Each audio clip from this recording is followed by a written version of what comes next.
محسن پاکستان اور اسلامی ہیرو کہلائے جانے والے ڈاکٹر عبدالقدیر خان 16 برس کی عمر میں اپنے اہل خانہ کے ہمراہ 1952 میں بھوپال سے ہجرت کر کے کراچی پہنچے اور ادب کے شہر میں علمی سفر کا دوبارہ آغاز کیا۔ آپ کے والد عبدالغفور ایک اسکول ٹیچر تھے جو وزارت تعلیم میں بھی اپنی خدمات انجام دے چکے تھے، جبکہ والدہ زلیخا گریلو اور انتہائی مذہبی سوچ کی حامل تھی۔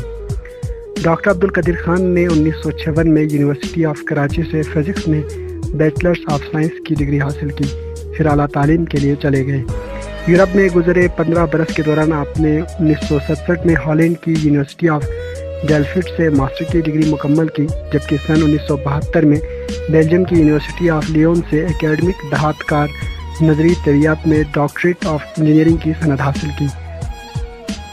ڈاکٹر عبدالقدیر خان نے 31 مئی 1976 کو اس وقت کے وزیر اعظم ذوالفقار علی بھٹو کی دعوت پر انجینئرنگ ریسرچ لیبارٹری میں پاکستان کو ایٹمی طاقت بنانے میں کام شروع کیا اور 1984 میں ایٹامک ڈیوائس بنانے میں کامیاب ہوئے۔ بعد ازاں صدر ضیاء الحق نے اس ریسرچ سینٹر کا نام تبدیل کر کے ڈاکٹر اے.کیو خان ریسرچ سینٹر کر دیا۔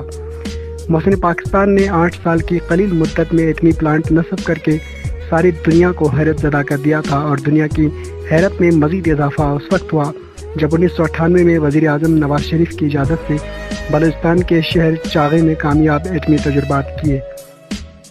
پاکستان میں یورینیم کی افزودگی میں نمایاں مقام رکھنے والے اے.کیو خان ریسرچ سینٹر نے ڈاکٹر عبدالقدیر خان کی زیر نگرانی غوری میزائل سمیت کئی چھوٹے بڑے جنگی آلات سے پاک فوج کو لیس کیا۔ ڈاکٹر عبدالقدیر خان کی خدمات کا اعتراف کرتے ہوئے حکومت پاکستان کی جانب سے انہیں 1998 میں ہلال امتیاز سے نوازا گیا۔ آپ واحد پاکستانی شہری ہیں جنہیں 2 مرتبہ پاکستان کے سب سے بڑے سول اعزاز نشان امتیاز سے نوازا گیا۔ پہلی مرتبہ 1996 میں صدر پاکستان فاروق لغاری نے ڈاکٹر قدیر خان کو نشان امتیاز عطا کیا، جبکہ دوسری مرتبہ 1999 میں نشان سے نوازا گیا۔ ڈاکٹر عبدالقدیر خان کو 1 جنوری 2001 سے 31 جنوری 2004 تک صدر پاکستان جنرل مشرف کے مشیر برائے سائنسی پالیسی رہے، اور اسی عرصے میں سیکیورٹی حکام کے ایٹمی ٹیکنالوجی اور معلومات ایران کو فراہم کرنے کے حوالے سے شامل تفتیش بھی رہے، اور بعد ازاں کئی برس نظر بندی برداشت کی۔ ڈاکٹر قدیر خان کو وقت بوقت 13 طلائی تمغے ملے۔ انہوں نے 150 سے زائد سائنسی تحقیقاتی مضامین تحریر کیے، جبکہ 1993 میں کراچی یونیورسٹی نے ڈاکٹر خان کو ڈاکٹر آف سائنس کی اعزازی سند بھی دی۔ ڈاکٹر عبدالقدیر خان نے سیٹٹ کے نام سے ایک NGO بھی بنائی جو تعلیمی اور دیگر فلاحی کاموں میں سرگرم ہے، جبکہ 2012 میں آپ نے تحریک تحفظ پاکستان کے نام سے ایک سائنسی جماعت الیکشن کمیشن آف پاکستان میں رجسٹرڈ کروائی۔ تحریک تحفظ پاکستان کا مرکز دفتر اسلام آباد میں تھا، اور اس پارٹی نے 2013 کے میزائل کے انتخابی نشان پر عام انتخابات میں حصہ بھی لیا۔ تاہم ستمبر 2013 میں ڈاکٹر عبدالقدیر خان نے اس جماعت کو ختم کر دیا۔ عبدالقدیر خان نے ہالینڈ میں قیام کے دوران 1964 میں ہینی نامی مقامی خاتون سے شادی کی، جو بعد ازاں ہینی خان کے نام سے جانی گئی۔ ہینی خان سے ڈاکٹر عبدالقدیر خان کی 2 بیٹیاں ہیں۔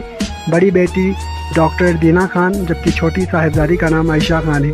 ڈاکٹر خان نے ایک کتابچے میں پاکستانی ایٹامک انرجی کا حامل ملک سے متعلق تحریر کیا کہ پاکستان کے ایٹمی پروگرام کا سنگ بنیاد ذوالفقار علی بھٹو نے رکھا، اور بعد میں آنے والے حکمرانوں نے اسے پروان چڑھایا۔ اپنی ایک اور کتاب میں انہوں نے کہوٹہ میں فرانسیسی فرسٹ سیکریٹری کی پٹائی کے حوالے سے لکھا ہے کہ جب کہوٹہ میں ریسرچ لیبارٹری زیر تعمیر تھی تو وہ سہالہ میں پائلٹ پروجیکٹ چلا رہے تھے۔ اسی دوران فرانسیسی فرسٹ سیکریٹری فوکو کہوٹہ کے ممنوعہ علاقے میں بغیر اجازت داخل ہوئے، جس پر انہیں شدید تشدد کا نشانہ بنایا گیا۔ محسن پاکستان نے اپنی کتاب میں انکشاف کیا ہے کہ مار پٹائی کے بعد پتہ چلا کہ فرانسیسی سیکریٹری امریکی خفیہ ایجنسی CIA کے لیے کام کرتا تھا، جس نے تہران میں اپنے CIA آفیسر کو لکھا کہ کہوٹہ میں کچھ عجیب و غریب ہو رہا ہے۔ ڈاکٹر عبدالقدیر خان کو ہالینڈ میں رہائش کے دوران ایٹمی معلومات چوری کرنے کے الزام میں مقدمات کا سامنا بھی کرنا پڑا۔ یہ مقدمات ہالینڈ، جرمنی، بیلجیم اور برطانیہ کے پروفیسرز کے الزامات کا جائزہ لینے کے بعد ختم ہوئے تھے۔ ایٹمی سائنسدان ڈاکٹر عبدالقدیر خان سن 2006 سے کینسر جیسے موذی مرض میں مبتلا تھے، جو آج صبح اسلام آباد کے ایک اسپتال میں دوران علاج انتقال کر گئے۔ انہوں نے 85 برس کی عمر میں دائی اجل کو لبیک کہا۔